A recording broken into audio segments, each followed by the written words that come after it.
In about 5 minutes, head coach Roy Williams and student athletes from North Carolina, Kennedy Meeks, Justin Jackson, Marcus Page, Joel Berry, and Bryce Johnson will join us here in the main interview room for a 30-minute time period.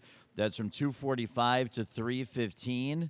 From 3:20 to 3:40, the projected 5 starters that will join us here in the main interview room will head to breakout rooms for breakout sessions from 3:45 to 4:15. The student athletes who are not in the breakout rooms will be available in the locker rooms for your questions and answers. 2:45 in just a few moments, we'll begin with head coach Roy Williams and the 5 selected student athletes from North Carolina. As you guys saw from the last one, they changed the format for this from last year, where it's the coach and the players for the entire 30 minutes. It used to be it was the coach and a couple players, then the players left to go to those breakouts, and then the coach stayed here. So these guys are reacting to it, and they're a little bit crazy about it. So just give me 30 good minutes of just being real focused. The guy over there was the guy from the New York Times, and I'm not sure if you guys noticed this too, but usually I go with like either local or national, like a beat reporter that covers the team regularly for the first or second question, and the opposite for the first or second question. I usually try to get somebody in from the local market that we're having, and then I dip from like national to local to beat reporter to like whatever. I try to like keep it that way, and then otherwise we go in order of the questions. So just stay locked in on me for the next 30 minutes. This is the last thing that we're going to have to do today. They're just like a little bit nuts because they're like not sure what to do. Like it's almost like sensory overload. They got the coach, but they got the players, and the players are next, and this is the only time they have for the coach. They want to focus on the coach, but the players are also here, so it's weird for the players if we don't ask them anything. Like that's how these guys are. So just stay with me, and like especially with Jay Wright's last couple of press conferences, like 50 hands have gone up at once, including the one for the girl in the third row that I was going to throw my shoe at because her hand was up like this for 27 of the 30 minutes. Yeah, no, there's 3 of them, and like a lot of times, like a lot of the ones that I'll go to, I'll know by name or I'll describe where they're sitting or whatever. So in that case, like when there's a cluster or whatever, just chill, hang out, and wait for it, and then I'll tell you one by one. I'm not gonna leave. I haven't left you guys hanging all week, and you guys have done a great job. I'm not gonna leave you hanging now, but I'm also trying to like for these, they're like. This is for coach and this player and this player and this player. So I'm also trying to pay attention to the question because I don't want to leave these guys hanging up here, like not knowing who's next. And I also don't want the camera guys to have to whip from one guy to the next guy. I want them to know what's coming too. So I'm trying to move all these things at once. So just stay real tight with me on this, and we'll get through this next 30 minutes, and then we'll go drink beers Sunday. All right. Thank you guys. Great job. Well, joining us here in the main interview room, just a reminder to please silence your cell phone. I'm going to check mine out right now. Also a reminder to please refrain from the use of any flash photography or video recording devices. That includes handheld cameras, mini cameras, and mobile phone cameras.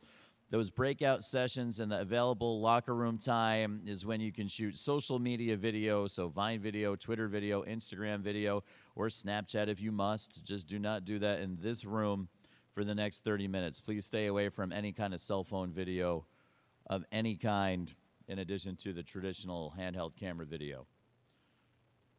Satellite information is the same as it's been all week and weekend. If you need that, please see a representative from Hammond Communications, or you can come and visit me during a break. I'd be happy to give that to you. And doing a great job for us all week and weekend are our microphone stewards, Justin and Danny on this side of the room, and Sierra and Joe on that side of the room. Please stay with them for the next 30 minutes. We know you have questions for Coach Williams. We know you have questions for the student athletes. We know that this is the only Coach Williams availability for the next 30 minutes to the general media. So we will try to get through everything as best as we can. We'll go basically in the order of questions. We'll move around the room, and we'll try to knock everything out in the next 30 minutes. So Coach Williams and the student athletes will join us in just a moment. Any questions so far? Everybody good? All right. We have a question via text.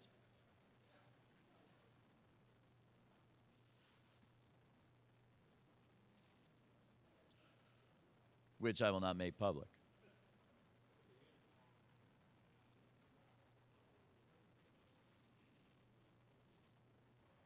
Jesse, are we doing any Twitter questions or any call-in questions or anything like that for this session? No? Do we have a hard satellite out time for this one?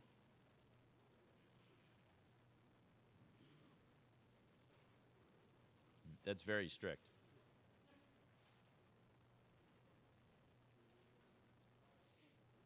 We've been advised that Coach Williams is running a little late. I think they're going to try to get student athletes in here before Coach arrives. We'll see how it goes.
North Carolina student athletes have arrived.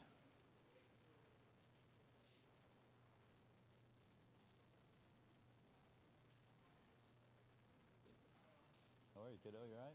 Yeah, I'm good. All right, good. Good, very good. I'll put you in your favorite seat today. Yeah. Still photos only, though, for the GoPros today, so don't worry about it. Don't worry about, like, it being up your nose or whatever, the Associated Press. I don't think you can take them with you. I think they're glued to the table. Nope. Definitely not sure.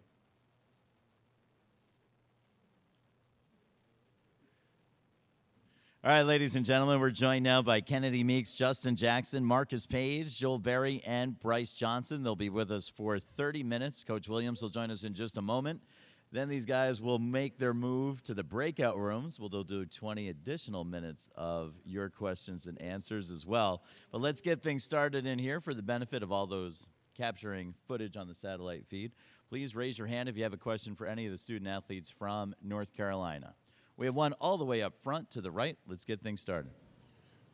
Jeff Gravely, WRL TV. For you guys, what's more eye-popping to you, a team that wins by 44 in the Final Four, or is it the stat of shooting 71% in a game? Well, what we're going to do is we're going to go through every single one, and we're going to start down the end with Kennedy in the go-to position on the outside. I mean, of course, it's good to see a team win by 44. I mean, it just shows their capability. But we're capable of doing those type of things. Yesterday, we was fighting for the most part of the game, and we finally pulled away. So it kind of shows our grit and toughness. Justin. I mean, I think anytime somebody beats a team by 44 points, that's kind of eye-opening. 71%. Is that what they shot yesterday? Yes. I mean, that's hard to do whenever you're shooting by yourself. So, I mean, that's eye-opening, both of them. So we got to be ready to play against a really good team. Same question for Marcus. Yeah, I agree. It's pretty surprising. You don't see that very often in a Final Four game. Probably have never seen it in a Final Four game. But they've been playing that well basically the entire tournament. You know, their margin of wins in all their games have been pretty big, except for the Kansas game. And they're a team that can really shoot the ball, so it's something that they always have the capability of doing. But we're going to hopefully guard them a little bit better. You know, 71% wouldn't be good in our game on Monday night. So we just want to try to make it tough on them, but we know that they're a great offensive team. Joel, same question? That was pretty impressive, them winning by 44 points. I just think that even though they shot 71%, I think it just goes. I mean, looking at the score, I mean, they had a great defensive game, and that's what you have to look at. You know, like I said, they shot 71%, but the defensive end, they were able to stop them, and especially, you know, one of the best players in the country. So, as you can see, you know, they take pride in that. And a final thought from Bryce on that same topic. Oh yeah, just like Joel said, I mean, it's definitely impressive to see a team win by 44 in the Final Four, especially since they held one of the best players in the country to 9 points. That's a season low for him, and he was averaging 25 points a game. So, I mean, that's really impressive just because, I mean, they're a very good defensive team, and they do play well together. So, I mean, we just got to go out there and play the way we know how to play, and we just know it's going to be a dogfight. We're joined now by Coach Williams, so we'll take questions for Coach or any of the student athletes. The first one's going to be on the right side for Pete. Roy, this is Pete Thamel from Sports Illustrated right here.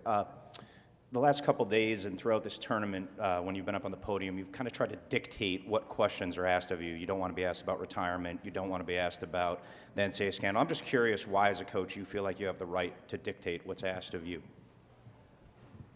Good question.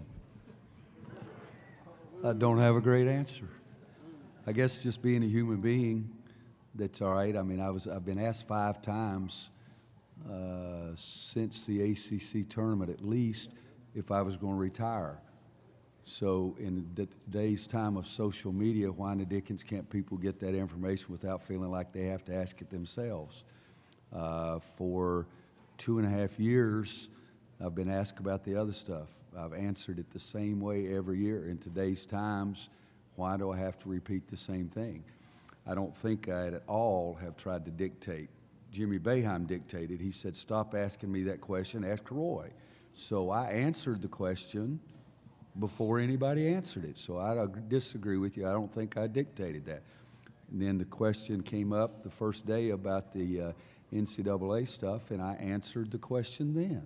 So I did not dictate. And then I did say, I would hope that we're at the Final Four. It's about 4 teams of young men that should have this moment for themselves. We would have enough fire to burn this whole building down if we built all the paper that has been written about that stuff in the last 2.5 years. You know, it's not that I have a Napoleon complex. I am 5'10", okay? So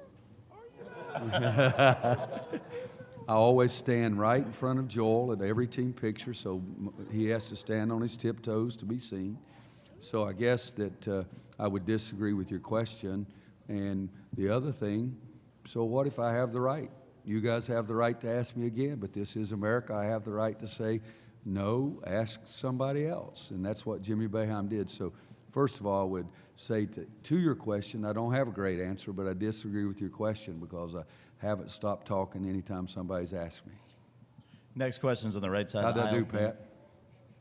Mediocre, that's good. I like mediocre with you guys. Dana on the right side.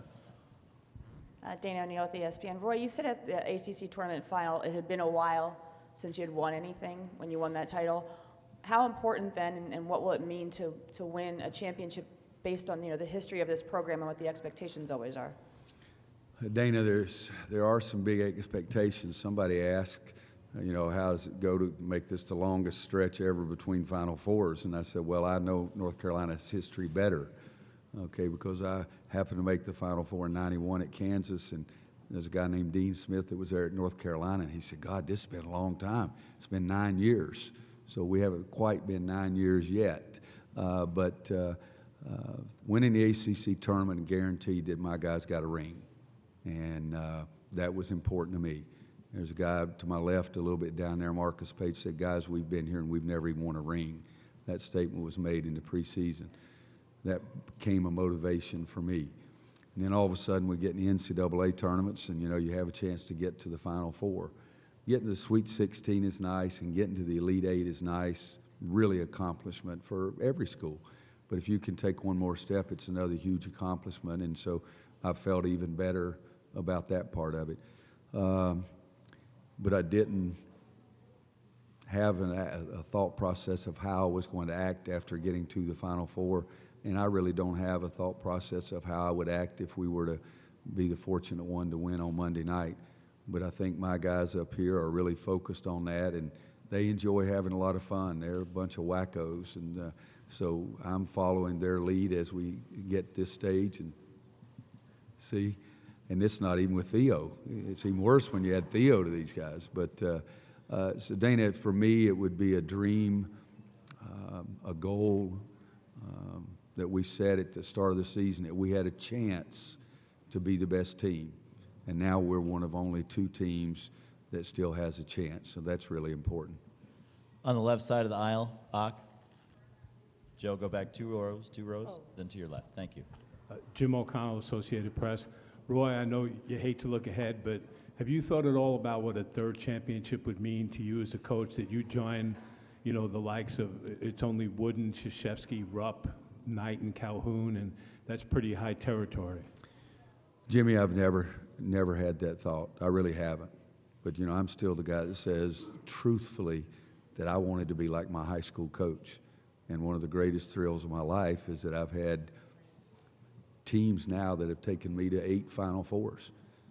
And I've taken my high school coach with me to 8 Final Fours. And I have thought a lot about that. But, you know, that's company that is off the charts. But what I'd really, really love is for these guys up here sitting on with this dais with me to get their first one. That would mean a heck of a lot more to me than any of that other stuff. All the way in the back, Mike. Roy, Mike DeCourcy, Sporting News. I wondered if you could look back to maybe 91, your first Final Four, and give me one thing that you think you're better at coaching now than you were when you were a, quote, young coach. Handling at least 2 of these guys up here without putting a contract out on them. and they know exactly which 2 I'm talking about, too. All of my they're far extremes. Say hello to Kennedy Meeks, say hello to Bryce Johnson. You know, Michael, I've been through more games, more experienced and all that kind of thing. Every one of my former players say that I'm more mellow, and I think I've gotten more intelligent because I haven't tried to win every single battle. I've tried to win the big battle or the war or whatever you want. It's a terrible analogy the way our world is right now, but it's something that's been used in the past. I used to want to win every little thing, and now I see some things and they do some things that I can live with. I used to, I hate to say it like this, but I think I used to coach by fear, because I'd say, okay, if we're not going to do such and such, we'd get on the end line and I would try to bury them. I'd try to make sure that we had 3 or 4 guys throw up. And then I felt like that the next day I didn't have to threaten that anymore. And that lasted for a long time. But with these guys, you can ask them. I'll say, how many, do you think we need to shoot 5 more minutes or 10 more minutes? I did get them really good, though, on Friday. I had them shaking a little bit because I said, guys, I've told you that I'm worried about our conditioning because we just haven't had a chance to practice enough. And I said, everybody on the end line, we're going to run 5 33s. You have to run 4 of them. You can take your plus points and get out of. And I mean, Joel Berry's under his breath. Why are we doing this today? And then I yelled out over at Maggie. I said, Maggie, what day is this? And she said, this is April Fool's Day. And I said, I gotcha. Okay. Roy Williams never would have done that in 91. I would have really gotten them in 91. Let's take the next question to the left of the aisle in the back, CL. CL Brown, ESPN.com. Roy, I was wondering if you could just kind of take me through your philosophy and how you constructed the front court in terms of, skills. Like a lot of the teams you guys have played have had a 4 that's kind of been more of a perimeter guy. Yeah. CL, you get a chance to, I've always loved to have 2 post players because maybe it's old school. It's definitely not necessarily the way Golden State plays, and nobody loves to watch Golden State more than I do. But I always felt like at the end of the game, you hope to have the other team in foul trouble, and if they were, then you wouldn't play against their best 5 players. Some of you guys, a few of you are in here when we used to have the Great 8, and Michael or Pat and you guys remember that. We played Cincinnati when I was at Canton. We could not handle Fortson. A lot of other people couldn't either. But all of a sudden, he's got 4 fouls, and we're killing him. And then he gets back in a game, and he gets his 5th foul. And So I've always been one of those that felt like if we could get some of the other team's best players out of the game, that we had a better chance to win. And yet I didn't want to recruit just big, ugly, old, big guys, smelly armpits and all that stuff. I wanted to find some pretty guys who could shoot the ball too, because I like that balance of it there. And so we feel like that we have basketball players, but we do want inside players and perimeter players. Kennedy and Bryce, I think they've got a great record this year. They've taken 0 threes. Is that right? 0 threes? This is Roy Jr. right here.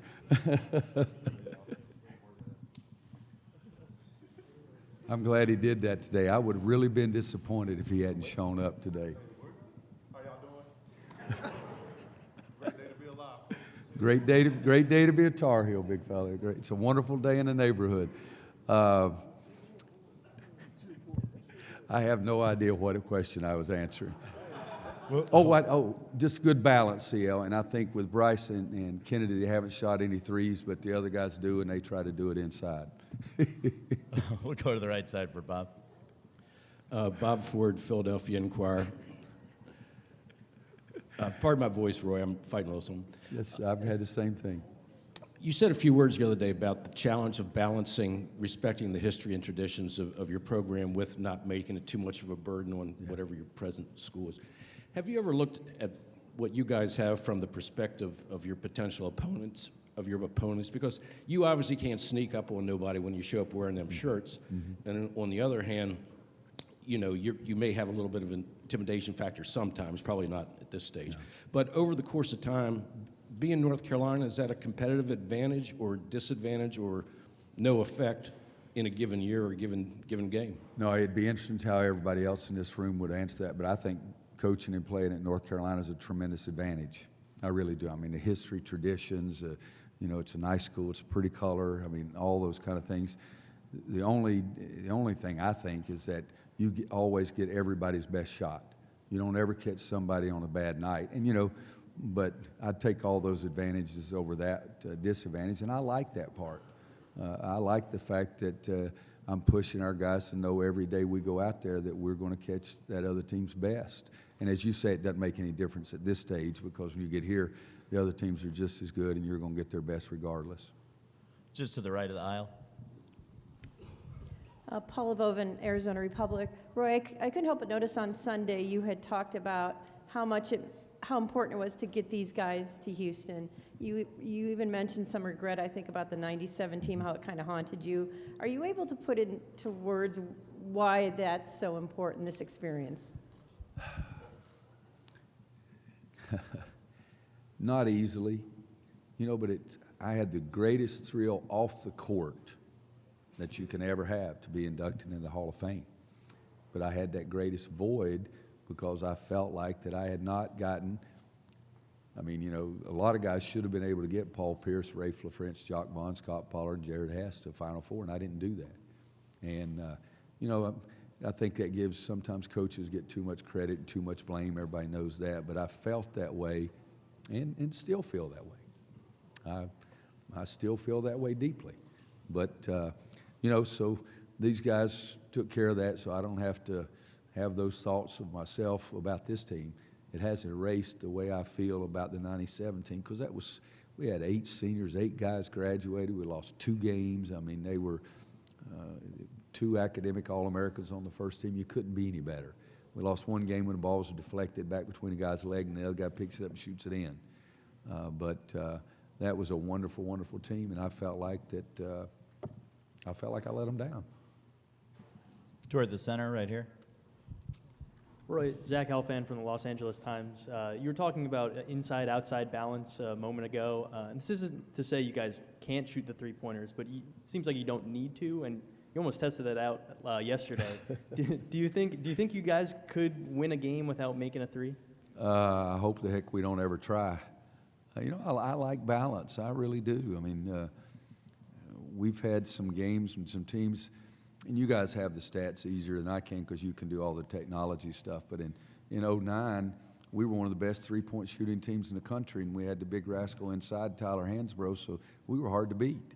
But we had Danny Green, who set, I think, NBA three-point record for a playoff series. We had Wayne Ellington, Ty Lawson, even Tyler Hansbrough could shoot threes. So it's not that I don't like them. I love, because that gives, again, the balance that I seek. Jimmy Gray asked me last night going out the second half, as I was walking out the court, said, "You're winning a game with twos, are you still going to shoot any threes?" And I said, "Yes, we're going to make one." You know, and I think it was probably the biggest play of the game. They cut it to 7, and Marcus makes the 3. But I'd like for all 5 of these guys up here to score 20 points Monday night, and then 3 or 4 guys off the bench to score 15 apiece. You know, then I think our chances would be really good. Front row on the left for the student athletes, correct? Yes, Brett Friedlander, Wilmington Star News. Bryce, a lot of questions have been asked this week about Nate's relationship with Chris Jenkins, but what do you remember about when you and Chris played on the same youth team together back in South Carolina? Man, that was a long time ago, so it's kind of hard to remember. But I mean, me and Chris were probably 2 of the bigger kids at that age. I think we were about 8 or 9, and we were probably the only 2 kids dunking on the lowered rims, and not the regular rim, Marcus, the lower rim. And I mean, me and Chris were good buddies back then. I mean, I can't really say much about it because I mean it was so long ago. So I mean, I do remember a little bit. Oh yeah, definitely. I mean, I talk to him all the time. I mean, he came down and stayed with Nate. I mean, I knew who Chris was. I mean, we hung out and acted like nothing has changed since we were younger. So I mean, he's still like my brother. And I mean, even though he was a little bit bigger than I was, so I mean, he's still like my older brother. At this time, we're going to thank Kennedy, Justin, Marcus, Joel, and Bryce for joining us. We're going to let them go get ready for their breakout interview sessions, which will occur between 3:20 and 3:40 down in the breakout rooms. All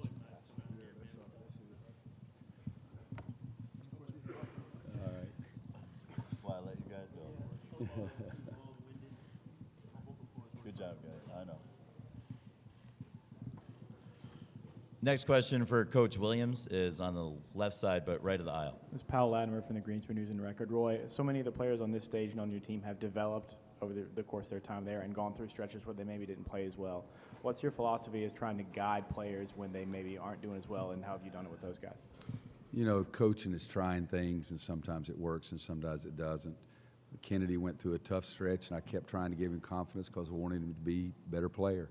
It's, knock on wood, so far it's worked, but every coach does that. And, you know, I'm a guy that likes to play 9 or 10 guys, so I have it maybe a little more than somebody else, but just trying to give them confidence and know that I'm going to keep giving them chances. Second row on the left, Mike. Roy Michael Presti, NCAA.com. When you won in 2009 for your second to match Dean, you said something along the line of Roy Williams and Dean Smith don't belong in the same sense. If you win tomorrow, you win 3. Do you still believe that, and if so, why? I know he was a heck of a lot better. I really believe that. I'm not, you know, sometimes I try to be humble and all this kind of stuff that people think's nice, but I don't think that I'm in the same league with Coach Smith, and I never will. Let's go to the left side of the aisle over here. I'm sorry, this is a curveball. Right there. Art Chansky, WCHL Radio. Roy, having been in this game 4 times, none of your kids have, is there something that gives you an advantage? And if so, what is that? You know, Art, I answered that one a little earlier today. If the other team had never been in any big games, and this was the biggest, and they had never, you know, I think it could possibly be a little advantage, but that's not the case. And then the other thing is, this team is so much different than, for example, the 2009 team. 2009, we walked in the locker room and Bobby Frazier says, "I don't want anybody messing around. You know what this felt like last year?" And it was business. There wasn't any dancing around in the locker room. There wasn't any of that silly stuff we're doing now, but this is a completely different team. But so for me, I guess the way I'd answer that question is that we're playing a very good Villanova team for a coach who's been in the Final Four before. I think that I know a little bit more about what's going on, but I don't know that I can transfer that to the court, and they're the guys that make the difference. I really believe that. I don't know that I can give them something that Jay cannot give them. To the back of the room, Pat. Pat Forty from Yahoo Sports. Roy, you said you've mellowed as a coach, but you've seemed a little bit feisty at times throughout this season and even in the postseason. I'm wondering if that's a product of being old enough that you don't care that much what the reaction is, or what? You know, Pat, I think two answers. One is I think I was just as feisty in the old days. You guys just didn't know it as much. I mean, you talked to Milton Newton, who's the general manager of the Minnesota Timberwolves, and I'm at Kansas. He said, you guys are talking about how nice and laid back Coach Williams is. Coach has got a mean streak, too. So I think now it's just reported more as part of it. But the other part could be what you're saying is I think when I first got into coaching, I wouldn't necessarily I don't think I'd ever run away from a fight. I had a guy sometime, are we going to watch you cry tonight? And I said, why don't you step up to my face and say that? All right, because I cried because it was me. And so I still think I would do that. But now I've decided that you can be that way and still be honest and sincere and decent to people. The gentleman that was sitting in front of you had asked that question about, you know, why do I have the right? You know, I think I answered that one because I think I was right, you know, that kind of thing. But it also could be that as you get older, you know, you guys are going to write what you want to write, regardless if old Roy's up here being nice or not, and what you think is the most important, that's what you're going to write. You have your own opinions, and you are able to express them. And, you know, for me to just stand up here and say, yeah, you're right, and yeah, you're right, and I don't feel like that I have to do that more. So possibly the simple way is that maybe I've just gotten older and don't feel like I need to try to please everybody. But the issues, and this is the last one, Pat, the issues that I think I've taken a stand on now have a great deal to do with Roy Williams personally, too. And that's when somebody questions my integrity and things like that, that really bothers me. On the front, to the right. Ken. Roy, Ken Davis, today'sU.com. When you keep getting back to this level, do you feel that you learn something about coaching at the Final Four each time? And can you go back to 81 and 82 when you were on Coach Smith's staff? What did you take from him at that point about the Final Four experience? You know, you got to be able to change. 81, we stayed out on the other side of Villanova, and we didn't even know the Final Four was going on, and we lost. And then we go back in 82. I may have said this the other day. There's been a few press conferences. I apologize if I'm being redundant. In 82, Coach Smith says, well, where do you guys want to stay? You know, Georgetown staying in Biloxi, and you want to stay in, you know, Australia, or where you want to stay, kind of thing. And I said, Coach, why don't we stay downtown New Orleans? I said, last year we stayed outside, and I don't even know if the guys knew that it was going on. And guys, I'm telling you, the highest your heart rate has ever been is what my heart rate was at that time, because I was suggesting something to Coach Smith. I didn't know if it was a very smart thing to do. And he said, you know, he said, let's try that.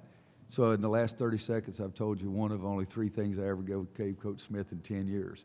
But I think that each and every year you do see the surroundings. I mean, one of our guys, well, the big rascal was sitting right here, said, what are they going to ask me tomorrow that they haven't already asked? Why do we have to do that? I said, you want me to go call another player from the ACC and get him to come take your place? You know, so I think that I understand. And I did mention one specific player, but if I told you, I'd have to kill you. So We're going to try to get 2 more in. Malcolm? Malcolm Moran from the Sports Capital Journalism Program in Indianapolis. Roy, when you made your observations last night about the state of the journalism industry and the relative lack of attendance at practice to understand the process, do you have any thoughts on how things have gotten to that point as opposed to what the relationship might have been years ago? You know, Malcolm, I'm not sure, so please stop me. I don't mind being stopped if I'm not understanding your statement.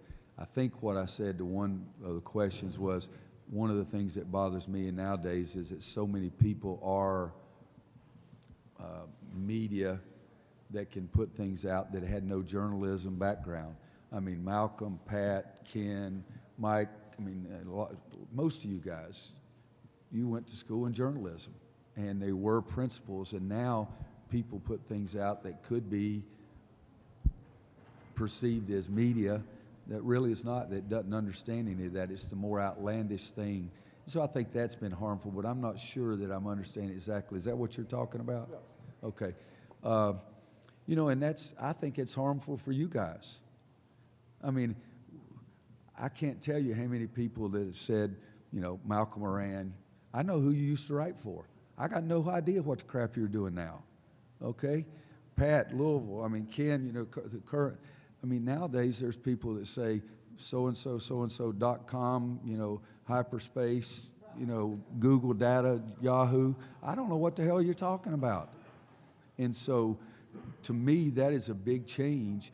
And I think if I were you, I would feel really proud of what you're doing and really worry about what else is being done. You know, because it is. I mean, guys, I think I've been fairly easy to deal with today. I think I've been fairly easy to do. And the first questions, the guy said I dictated what questions to. I wasn't. Boeheim dictated to you guys. So it is a different atmosphere, and it's something that in somewhat makes me, number one, very much more cautious, but in the other stand, like Pat said, very much willing to make a stand too. Coach, we added 2 minutes, so we have time for the lightning round. Are you ready? Okay, I got you. Yes. Shannon? I'll go easy on you, Coach. How are you? Shannon Spake, ESPN. I know you've mentioned your former coach several times and how you've brought him with you to the Final Fours. I'm wondering, he's a mentor of yours, so how have you leaned on him? How have you personally leaned on him during the tournament runs and most recently this one? You know, Shannon, there was no father in my family. There was no male figure, so he was the guy. He's the one that got me to go to college. I never even thought about going to college. I was the first of my generation to ever go to college. He thought I should do that. He wanted me to go to North Carolina. He wanted me to try to be on the freshman team so I'd get more exposure to Coach Smith. I talked to him more than any human in the world other than my wife. He's here. He was coming over to practice today, and he had his wife and daughter with him. They were going to NASA, and I said, go to NASA. Go to see the Space Museum.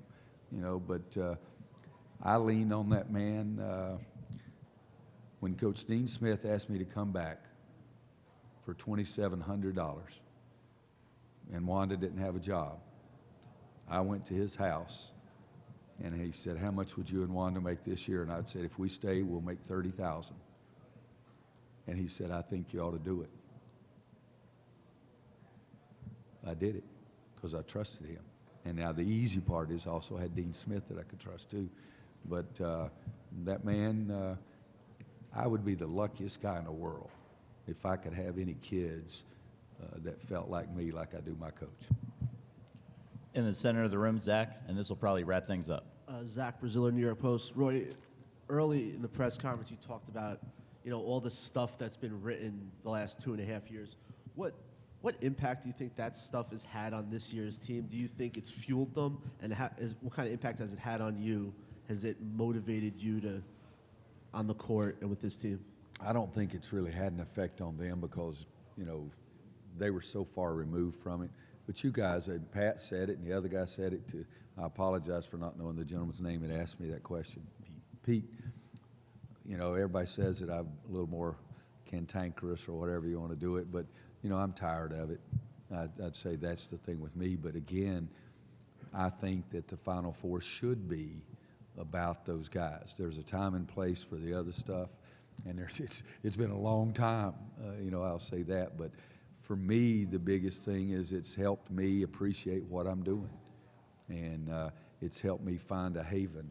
It's helped me find a place where they believed and trusted what I said and didn't question everything that was ever written. So it's been a nice time for me. It really has. And I'm one of the fortunate ones. I'm doing exactly what I want to do, and a lot of people don't get to do that. We'd like to thank Coach Williams Thank for you, joining guys. us today. We'll see you tomorrow night, Coach. Good luck.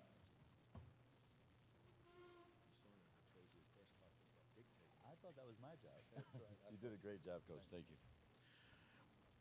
Ladies and gentlemen, once again, North Carolina's starting student athletes are available in the breakout rooms right now for the next 20 minutes, 3:20 to 3:40.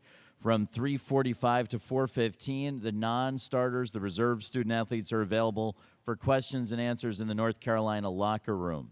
Thanks for joining us in the main interview room. We'll see you post-game tomorrow night. Try to get